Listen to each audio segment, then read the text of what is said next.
परावर्तन हम लोग समझ चुके हैं। अब नंबर 1 इसका अपवर्तन का। क्लियर? तो थोड़ा सा इसमें माध्यम बताया था आपको ना। माध्यम दो टाइप का होता है। कौन कौन सा बताया था? सघन माध्यम, सघन माध्यम, और दूसरा विरल माध्यम, है ना। ये दो बताया था आपको। सघन माध्यम बताया था और विरल माध्यम। अच्छा, सघन माध्यम क्या होता था? सघन माध्यम वो होता था जिसमें माध्यम के कण बहुत पास पास हो, है ना। सघन का मतलब क्या होता है? डेंस, कहते हैं बहुत डेंस है यार। गांव देहात में कहते हैं ना बहुत गझिन। गझिन, गझिन मतलब सघन होता है। जैसे धान वान हम लोग बैठे हैं ना, गन्ना वन्ना होता है, जो भी होता है हम लोग बिठाते हैं, देखो ऐसे बहुत पास पास में अगर होता है ऐसे, तो उसको क्या बोलते हैं? सघन बोलते हैं। अगर एक मान लो धान यहाँ जमा, एक यहाँ जमा, एक यहाँ जमा, तो उसको क्या बोलेंगे? विरल।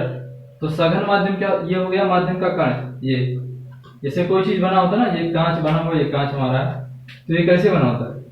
छोटे छोटे कणों से मिलकर कोई भी पदार्थ जो होता है बना होता है, कई छोटे छोटे कणों से मिलकर बना होता है ना। तो कोई भी पदार्थ होता है वो कई छोटे छोटे कणों से मिलकर बना होता है। अगर माध्यम के कण बहुत पास पास हो तो उसे क्या बोलेंगे? सघन माध्यम, है ना। क्या बोलेंगे उसको? सघन माध्यम। और जिसमें माध्यम के कण बहुत दूर दूर हो उसको क्या बोलेंगे? विरल माध्यम। अब सघन और विरल वाला समझ में आया? सघन माध्यम एग्जाम्पल मैंने बताया था कांच, और क्या बताया था? जल, तेल, ये सब क्या सघन माध्यम में। और विरल माध्यम में क्या बताया था? वायु, है ना। क्या बताया था? वायु। समझिए, देखो तो सघन माध्यम क्या हुआ? जिसमें माध्यम के कण बहुत पास पास हो। विरल माध्यम होता है जिसमें माध्यम के कण बहुत दूर दूर, है ना। इसी के आधार पर हम लोग समझेंगे प्रकाश का परावर्तन अपवर्तन क्या होता है। समझिए, दो फिगर मैं बना रहा हूं और दोनों फिगर से हम लोग समझेंगे। दो फिगर बना रहे हैं, आप लोग सही से उस फिगर पे ध्यान दीजिए और समझने की कोशिश कीजिए, समझ में आ जाएगा। ये मान लीजिए आपका जो है इधर वायु है, क्या है? वायु है। और इधर मान लीजिए कांच रखा हुआ है। क्या रखा हुआ है? ये कांच रखा हुआ है। समझ गए ना? ऐसे से बना दे, इसका मतलब क्या है? कांच। क्लियर? ये क्या है? ये आप सपोज कर लो क्या है? कांच है। और इधर क्या है? वायु है। ठीक है, इतना समझ में? अब देखिए कांच कैसा है? सघन माध्यम है कि विरल माध्यम है? कांच कैसा है? सघन माध्यम। क्यों? क्योंकि माध्यम के कण बहुत पास पास होते हैं, इसीलिए क्या होता है? सघन माध्यम होता है ना। तो कांच कैसा है? सघन माध्यम। अब जैसे हवा है, हवा में हम लोग इधर उधर हाथ ऐसे फेंक लेते हैं, लेकिन कांच के अंदर इधर उधर कर पाएंगे? नहीं कर पाएंगे, क्योंकि माध्यम के कण क्या होता है? अभी देखो आप यहाँ वायु है, हवा है ना यहाँ। अभी आपसे कहते भैया दौड़ना है, तो आप बहुत तेजी से दौड़ते चले जाओगे। और फिर मैं कहता हूँ पानी है, पानी में दौड़ो, तो जब आप पानी में दौड़ते हैं तो ऑटोमेटिक क्या होता है? आपका जो स्पीड होता है, वेग होता है, क्या होता है? कम हो जाता है। और वहीं अगर हम वायु में चलते हैं तो हमारा वेग क्या हो जाता है? बढ़ जाते हैं। क्यों? क्योंकि वायु में माध्यम के जो कण है वो क्या है? बहुत दूर दूर है, और पानी में माध्यम के जो कण है बहुत पास पास है। समझ गए ना? तो अगर हम सघन माध्यम से किस में जाएंगे? विरल में। सघन से किस में जाएंगे? विरल में। तो स्पीड क्या होगा? बढ़ेगा। लेकिन अगर विरल से किस में जाएंगे? सघन में, तो स्पीड क्या होगा? घट जाएगा। क्लियर? अभी और समझा रहे हैं। तो इधर मान लीजिए वायु है, इधर आपका क्या है? ये कोई प्रकाश की किरण आ रही है और आने के बाद वायु कांच पृष्ठ, इसको बोलेंगे वायु। जहां पर टकराना, जैसे इधर ये वायु है, ये कांच है, तो दोनों जहां पर कांटेक्ट कर देना उसको बोलेंगे वायु कांच पृष्ठ। इसका मतलब वहां वायु और कांच क्या है? एक दूसरे से स्पर्श है। तो यहाँ पर मान लीजिए कांच के इस पृष्ठ पर क्या कर रहा है? टच कर रहा है। ये कोई प्रकाश, आने वाली प्रकाश की किरण है। क्या है ये? आने वाली कोई प्रकाश की किरण है, और वो कांच के इस जगह पर टकरा रहा है। तो आने वाली प्रकाश की किरण को क्या बोलते हैं? आपतित किरण बोलते हैं। क्या बोलते थे भाई? ये सब समझाया थे आपको। परावर्तन आपतित किरण है, और कांच की जिस बिंदु पर टकराएगी उसको क्या बोलेंगे? आपतन बिंदु बोलेंगे। क्या बोलेंगे? आपतन बिंदु बोलेंगे। इतना समझ में आ गया? इधर लिख रहा हूं। क्लियर, ये आपतन बिंदु हो गया, समझ में आया? आपतन बिंदु हो गया, ठीक। यानी ये कोई प्रकाश की किरण आ रही है जो आने के बाद वायु कांच पृष्ठ पर टकरा रही है। वायु कांच पृष्ठ के जिस बिंदु पर टकराएगा उस बिंदु को क्या बोलेंगे? आपतन बिंदु बोलेंगे। समझ में आया? 3 चीजें समझ में आई। आपतित किरण क्या होता है? जो प्रकाश की किरण आकर माध्यम से टकराती है, यानी ये माध्यम कांच का माध्यम ही तो है, ठीक है ना? तो जो प्रकाश की किरण आकर माध्यम से टकराएगी, माध्यम से टकराती है, उसको क्या बोलते हैं? आपतित किरण। और जिस बिंदु पर टकराएगी उसको क्या बोलेंगे? आपतन बिंदु। समझ गए ना? अब माध्यम पर हम लोग क्या करेंगे? आपतन बिंदु से एक लंब खींचेंगे, ठीक है? हम लोग क्या करते हैं? आपतन बिंदु से माध्यम पर एक लंब खींचते हैं, और जो लंब खींचते हैं उस लंब को क्या नाम देते हैं भाई? उसका क्या नाम देते हैं? अभिलंब नाम देंगे, है ना? तो आने वाले प्रकाश की किरण का नाम दे दिया ए, और जिस बिंदु पर टकरा रही है उसका नाम दे दिया ओ। समझ गए ना? जिस बिंदु पर टकरा रही है उसका नाम दिया। अब देखो ये प्रकाश की किरण जा रही कैसे? ऐसे। लेकिन होता क्या है,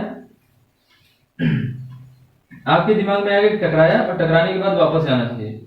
तो हमने जो माध्यम लिया वो कैसा लिया है? कांच लिया, पारदर्शी माध्यम लिया, दर्पण नहीं लिया। जब दर्पण लेंगे तो टकरा कर वापस जाती है, परावर्तन होता है। देखो कांच में और दर्पण में अंतर होता है। कांच में कलई नहीं क्या होता है इधर नीचे, और दर्पण में क्या होता है? नीचे कलई क्या होता है। यहाँ पॉलिश नहीं किया हमने, देखो पॉलिश किया नहीं किया, एकदम सिंपल कांच है जो लगा होता है ना दरवाजे पे, ऐसे लगा होता है कांच की, है ना? कुछ प्रकाश की किरण होती है जिनका परावर्तन होता है लेकिन बहुत कम होता है, रियर केस में बहुत कम प्रकाश की किरणों का, अधिकांश प्रकाश की किरणें नीचे चले आएंगी। यानी वायु से आया और वायु कांच पृष्ठ पर टकराया, टकराने के बाद क्या हुआ? कांच में प्रवेश कर गई। अब देखो ये जा रही थी ऐसे, देखो ऐसे सीधे जा रहे थे, लेकिन होता क्या है? देखो यहाँ पे इधर क्या है? विरल माध्यम, इधर क्या है? सघन माध्यम। अब बताओ, मैं बताऊं वायु में से दौड़ता जा रहा हूँ, डायरेक्ट मैं वायु से दौड़ता हुआ जा रहा हूँ, और मैं जा रहा हूँ, आगे पड़ गया पानी, फिर मैं पानी में से दौड़ने लगा, तो क्या होगा? जो हमारा वेग था वो क्या होगा? घट जाएगा। समझ गए ना? हमारा वेग वो क्या होगा?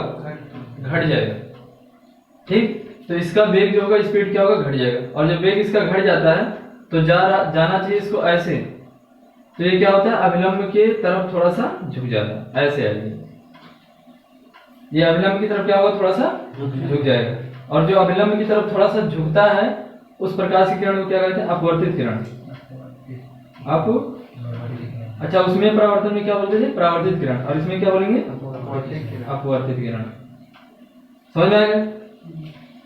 इसका नाम दे दिया, मान लो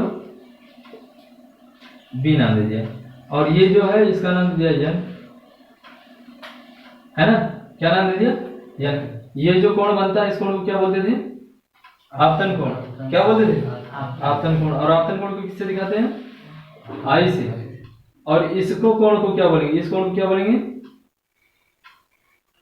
इसको बोलेंगे अपवर्तित, अपवर्तन कोण बोलते हैं इसको। क्या बोलते हैं इसको? और इसको दिखाते किससे? आर से। समझ में? अब यही थोड़ा सा अपोजिट फिगर में बना रहा है, ध्यान से देखिएगा। अभी और समझाते हैं इसको। अभी क्यों मैं थोड़ा बेसिक कॉन्सेप्ट आपको बता रहा हूँ ना, कि बेसिक कॉन्सेप्ट क्या है। अब इधर मान लो हो गया कांच, क्या हो गया?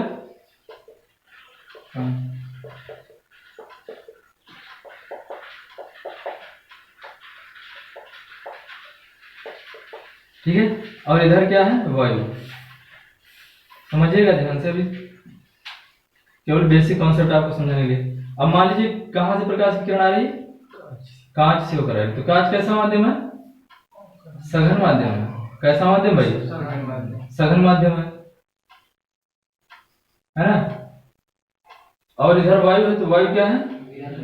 अच्छा, कांच के जिस पृष्ठ पर टकरा रही है वो, यहाँ देखो इधर तक तो कांच है, इधर से क्या चालू हो जाएगा? वायु है। इसीलिए इस सरफेस को क्या बोलते हैं? कांच वायु पृष्ठ बोलेंगे उसको। कांच वायु पृष्ठ। तो जिस बिंदु पर टकराएगा उस बिंदु को क्या बोलेंगे? आपतन बिंदु। क्या बोलेंगे उसको? आपतन। समझ में आता है? ये क्या हुआ? आपतन बिंदु। अब आपतन बिंदु से क्या करेंगे? माध्यम पर एक, आपतन बिंदु से माध्यम पर एक लंब खींचेंगे। अब बताओ कांच में इसका, अभी जैसे आप पानी में दौड़ रहे हो ना, आप किस में दौड़ रहे हो? पानी में। और पानी से दौड़ते दौड़ते जैसे बाहर निकलोगे आपकी स्पीड क्या हो जाएगी? बढ़ जाएगी। बढ़ेगी नहीं बढ़ेगी? ऑटोमेटिक आपका वेग क्या होगा?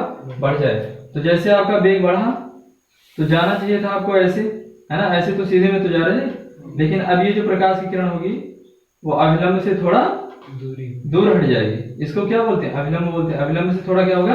दूर हट जाएगी। समझ में आ गया? तो ये आने वाली प्रकाश की किरण है, तो इस किरण को क्या बोलेंगे?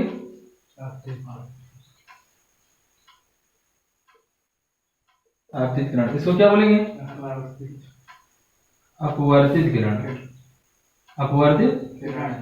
अब एक डिफिनेशन बढ़िया से समझते हैं। ये जो कोण बन रहा है इसको क्या बोलते हैं? आई। और ये जो कोण बन रहा है इन दोनों के बीच इसको बोलेंगे आर। अब प्रकाश का अपवर्तन होता क्या है, इतना चीज तो बेसिक समझा दिया आपको, वेग और घटवट। सुनिए ध्यान से, जब प्रकाश की किरण, देखो, जब प्रकाश की किरण एक माध्यम से दूसरे माध्यम में प्रवेश करती है ना, देखो एक माध्यम इधर था, इधर वायु था, इधर क्या था? कांच। तो जब प्रकाश की किरण एक माध्यम से दूसरे माध्यम में प्रवेश करती है तो जो प्रकाश की किरण होती है वह अभिलंब की तरफ झुक जाती है या तो अभिलंब से दूर हट जाती है। इसी घटना को ही प्रकाश का अपवर्तन कहते हैं। कोई दिक्कत? समझ में आ गया? एक बार फिर से समझ लो। जब प्रकाश की किरण एक माध्यम से दूसरे माध्यम में प्रवेश करती है तो प्रकाश की किरण या तो अभिलंब की तरफ झुक जाती है या अभिलंब से दूर हट जाती है। इसी घटना को ही प्रकाश का अपवर्तन कहते हैं। प्रकाश की किरण का एक माध्यम से दूसरे माध्यम में प्रवेश करने पर विचलित हो जाना ही, मुड़ जाना या झुक जाना ही प्रकाश का अपवर्तन होता है। और अदर वर्ड में अगर आप अन्य डिफिनेशन देना चाहो तो ऐसे दे सकते हो। जब प्रकाश की किरण किसी सघन माध्यम से विरल माध्यम में या विरल माध्यम से सघन माध्यम में प्रवेश करती है तो प्रकाश की चाल और दिशा दोनों बदल जाती है। इसी घटना को ही प्रकाश का अपवर्तन कहते हैं। देखो दिशा बदल गया कि नहीं बदल गया? जा रहा था ऐसे, चला आया ऐसे। ये जा रहा था कैसे? ऐसे।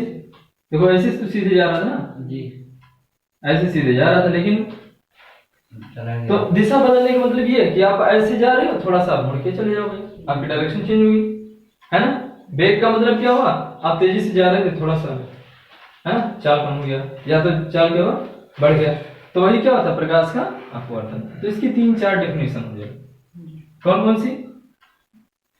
जब प्रकाश की किरण किसी सघन माध्यम से विरल माध्यम में अथवा विरल माध्यम से सघन माध्यम में प्रवेश करती। देखो इसमें क्या है? विरल से सघन में जा रहा है, इसमें सघन से विरल में। अपोजिट कर सकते हो। जब प्रकाश की किरण विरल माध्यम से सघन माध्यम में अथवा सघन माध्यम से विरल माध्यम में प्रवेश करती है तो प्रकाश की चाल एवं दिशा दोनों बदल जाती है। इसी घटना को ही प्रकाश का अपवर्तन कहते हैं। 2-3 डेफिनेशन लिख सकते हो। कोई दिक्कत? अच्छे समझ में आ गया? अब प्रकाश के अपवर्तन से संबंधित कुछ महत्वपूर्ण परिभाषाएं, जैसे परावर्तन से संबंधित कुछ महत्वपूर्ण परिभाषाएं हैं, उसी प्रकार से प्रकाश के अपवर्तन से भी कुछ संबंधित महत्वपूर्ण परिभाषाएं होती है ना। तो आपतित किरण क्या होता है? पहला तो यही डेफिनेशन आपसे पूछेगा, आपतित किरण क्या होता है। अपवर्तन समझ में आ गया तो आपतित किरण होता है क्या होता है? तो जो प्रकाश की किरण एक माध्यम से चलकर किसी दूसरे माध्यम से टकराती है। देखो इस माध्यम वायु से होते हुए किस पर टकराया? कांच पर टकराया। तो जो प्रकाश की किरण एक माध्यम से चलकर किसी दूसरे माध्यम से टकराती है उस किरण को ही क्या बोलते हैं? आपतित किरण। तो चित्र में आपतित किरण कौन सी है भाई? ओए। ओए क्या है? आपतित किरण। कोई दिक्कत? समझ में आ गया? आपतित किरण, जो प्रकाश की किरण एक माध्यम से चलकर किसी दूसरे माध्यम से टकराती है उसी को ही आपतित किरण कहते हैं। क्लियर? उसके बाद दूसरा डेफिनेशन आता है आपतन बिंदु क्या होता है।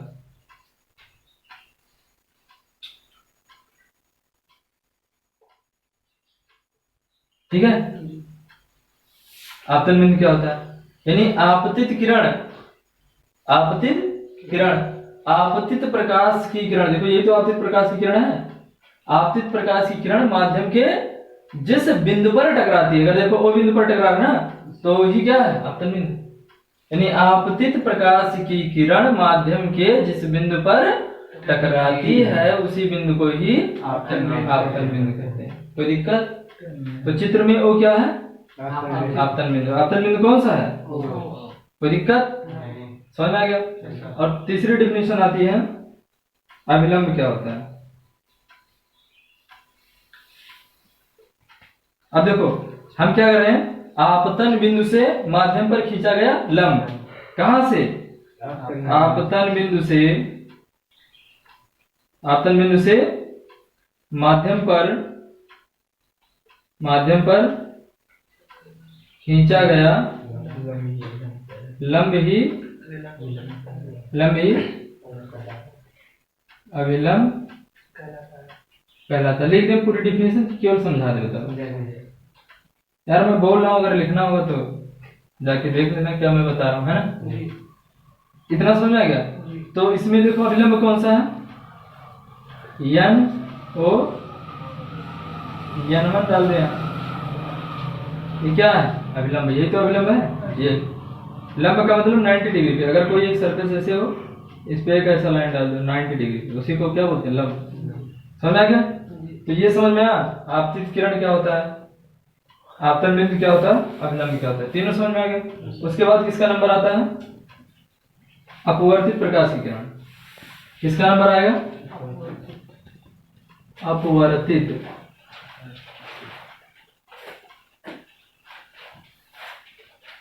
अपवर्तित प्रकाश की। तो अपवर्तित प्रकाश की किरण क्या होती है? माध्यम से टकराने के बाद जो प्रकाश की किरण अभिलंब से दूर हट जाती है या अभिलंब की तरफ झुक जाती है, वही क्या होता है? अपवर्तित किरण। आपतित नहीं, अपवर्तित किरण। जो प्रकाश की किरण माध्यम से टकराने के बाद माध्यम से दूर हट जाती है या तो माध्यम की तरफ झुक जाती है, उसी को क्या बोलेंगे? अपवर्तित किरण। क्या बोलेंगे उसको? आप समझ में? अपवर्तित किरण जो प्रकाश की किरण माध्यम से टकराने के बाद या माध्यम में प्रवेश करने के बाद अभिलंब से दूर हट जाती है, अभिलंब की तरफ झुक जाती है, उसी को क्या बोलेंगे? समझ गए ना? समझ में नहीं है? देखो यही तो प्रकाश की किरण है जो माध्यम से क्या, माध्यम की तरफ झुक गई। तो ये वाली रेस जो है ये, यानी आप चित्र में कौन सी किरण है बताओ? ओबी। ओबी क्या है? अपवर्तित किरण। समझ गए ना? यही तो माध्यम की तरफ झुका है या माध्यम से दूर हटा है। बोलो भाई, समझ में आया कि नहीं आया? बोलो। कोरोना वायरस बताओ। हाँ समझ गया भाई? अच्छा ये कितना डिफिनेशन हो गया? 4 हो गया। पांचवा कौन सा होता है? आपतन कोण।